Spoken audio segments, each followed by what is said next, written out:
Avrupa'da gördüğüm 3 en büyük problem yaşam hakkında sizlere anlatacağım. Birincisi gelen insanların kümeleşmesi ve oradan ayrılamamaları ve bu yüzden dil öğrenememeleri ve topluma karışamamaları en büyük sorunlardan birisidir. Nasıl yani sizlere örnek vereyim. Gelen Uzak Doğu'dan, Asya'dan mesela Çinliler. Çinliler gelir belli mahallelerde toplanır ve yaşarlar, get dolaşırlar hatta.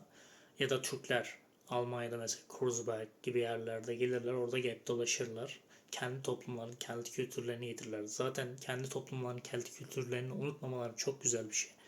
Lakin bu sebeple oranın diline, oranın kültürüne alışamazlar genelde ve iki arada bir derede kalıp pek bir hayat yaşayamadan ölüp giderler.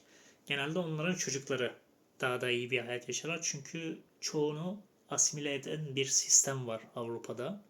O yüzden Avrupa'nın kültürüne uygun büyüyorlar. Daha çok kendi kültürlerinden kopuyorlar ve öyle yaşamaya devam ediyorlar.